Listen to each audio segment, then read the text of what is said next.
If you watch the NBA, it has changed so much over the years. Dan, the rules are so relaxed. I go watch the game. There's no more creativity. There's no more imagination. We have basically robots running up and down the court. The physicality that was a part of the league. But if you know who you are, you should look at it as information. You can't hand check, you can't contest shots. Really heavily weighted right now with a three-point shot. You get close to the basket, a lot more of your shots will go in.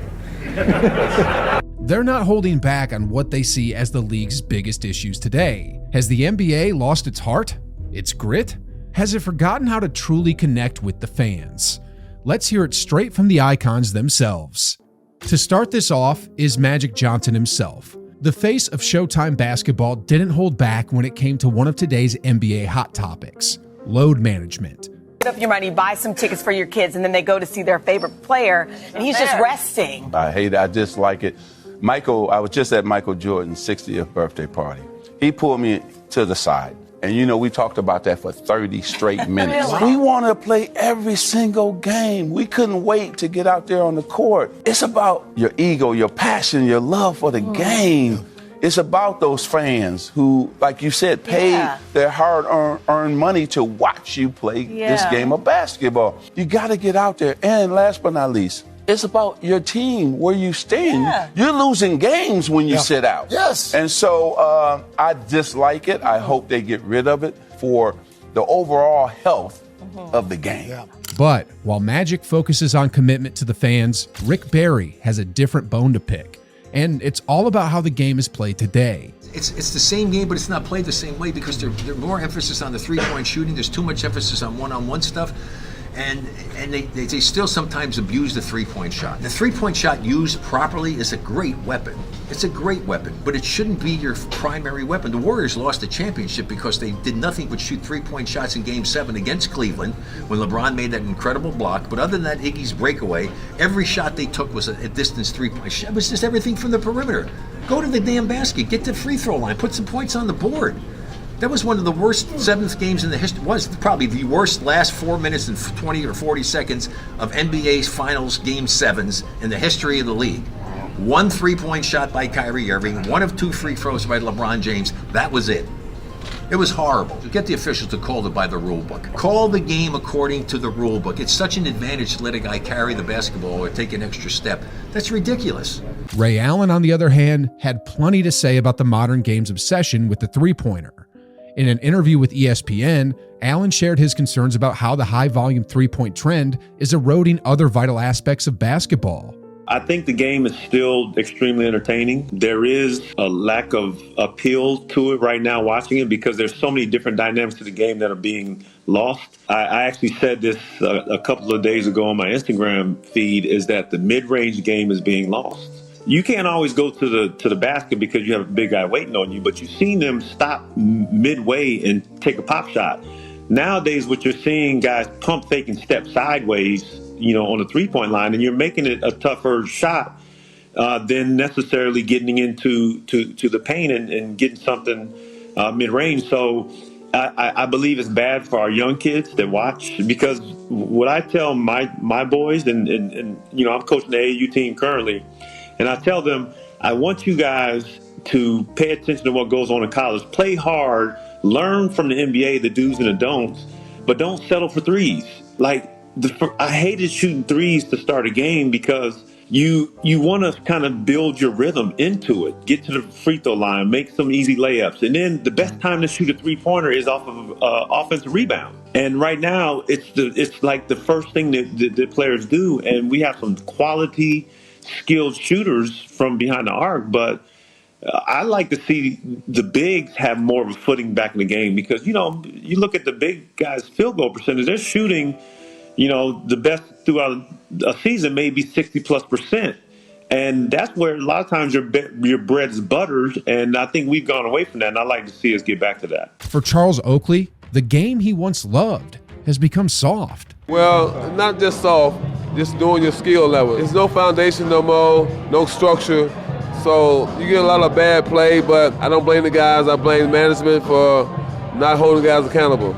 And this wasn't the only time Oakley dived into this matter. Sitting down with Kevin Garnett, Oakley took aim at what he sees as a lack of work ethic in the modern NBA. It was okay, but the guys didn't want to work on their game. They didn't want to work on their game. I'm good I don't want to work on no post move. I'm shooting top. I said, you never know what position. Be ready for the moment. Anything can happen in the game. So it's more almost like a daycare. You got to babysit these guys to get them to do something they're getting paid to do. I'm like, are you serious? So basically, when you're assistant coach, they want to keep you there for 8 to 10 hours, but for what? Ain't nothing. They don't want to work out. And leave it to Kevin Garnett to give it to you straight.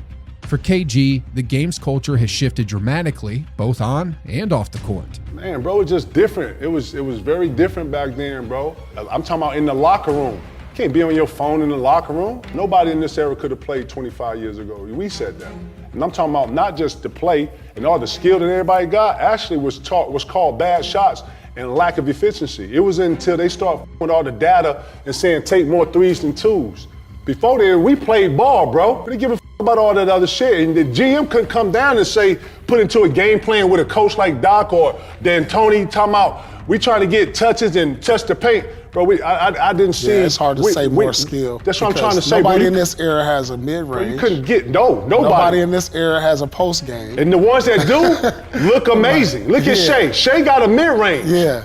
Yeah. You know what I'm saying? Like, it's only like a few of them got. That's what I'm saying, bro. The shift away from fundamentals like post play and mid-range shooting isn't just about numbers. It's about losing the essence of what made the game great. BJ Armstrong, a 3-time NBA champion, is all for progress, but even he believes the league might have taken things too far. I don't understand the logic to say, get the best available shot that you can. What I don't like about the game and what I don't like about this play is because now we hear NBA personnel, executives, head coaches, analytic people, presidents of teams, general managers of teams, tell me to my face, Mo, and look at me with a straight face and they say the following: a 2-point shot is a bad shot. A 2-point shot now is a bad shot. Well, I made it. I'm shooting 60% from, well, that's a bad shot. We only want 3 shots. We want the corner threes, we want layups, okay, or we want to get to the free throw line. Now, Mo, I don't understand. Few voices carry as much weight as Jerry West, the man whose silhouette became the NBA's iconic logo. For him, the problem isn't just about on-court play, it's about respect for the game itself. The thing that I most dislike about today's game, if a team is getting beat by 25 points and you've got your star players sitting over there laughing on the sideline, if I was the executive running that team, that person would be in my office the next day. And I want to know what's so damn funny. I don't like that at all. I think it shows a disrespect for the game and for people playing that. And while he acknowledges that basketball has evolved, he isn't entirely on board with the changes. If you watch the NBA, it has changed so much over the years. It's about entertainment. Dan, the rules are so relaxed, okay? They are just so relaxed. I think it's easier to score now than it's ever been in the history of basketball. When it comes to one of basketball's most basic rules, traveling, Paul George doesn't sugarcoat it. Every game. The casual enforcement of traveling, according to PG, is one of the glaring issues in today's NBA that makes you wonder, is it still basketball or just entertainment with a loose interpretation of the rules? Alonzo Mourning, one of the most dominant big men of his era, can't wrap his head around the modern NBA shift in focus. For Zoe, today's bigs have abandoned the paint in favor of the three-point line, and he's not a fan. These players, more than millennials, are focused on developing their skills on the perimeter. You look at taller guys now, they're gravitating more to that three-point line, which it kind of baffles me more than anything, you know, because it's a lower percentage shot, number one. Second, you know, if you're physically menacing like a LeBron or a Joel Embiid, why wouldn't you want to take advantage of your man, the guy that's guarding you? Why wouldn't you want to take advantage of him down there on the block and closer to that basket, which is going to force teams to double and triple team you, which in turn, both of them are great passers, which in turn was, you know, you can find open men, you know, who who will get wide open threes. Kareem Abdul-Jabbar believes the problem goes even deeper. For Kareem, the issue isn't just how today's big men play, it's how they're being taught. But they're not teaching the young kids how to score in the paint with their back to the basket, and therefore they don't, a lot of them don't get to learn the hook shot, and they don't get to realize that if you get close to the basket, a lot more of your shots will go in. They don't seem to understand that. That was the first thing that I learned, and so I worked on that hook shot and learned how to get positioned close to the basket where I could get my hook shot off. In a league that now prioritizes perimeter play, Kareem sees the absence of post skills as a missed opportunity. And then there's Allen Iverson, who took a different approach, imagining what he could do in today's NBA. Somebody asked me this, so I'm going to ask you. What would you average in the game today? If I averaged 30, I lost the scoring title to Kobe the year he averaged 35. I averaged 33. I'm just thinking, like, if I was to play in this era where it's wide open, if I can average 33 in a season, I'm gonna just take it up to 43. I know 10 points more. I agree with that. Gotta be. AI's point isn't just about himself. It's about how much today's rule changes and play style favor offensive players. With the space and freedom to operate, scorers like him would thrive even more than they did in their prime.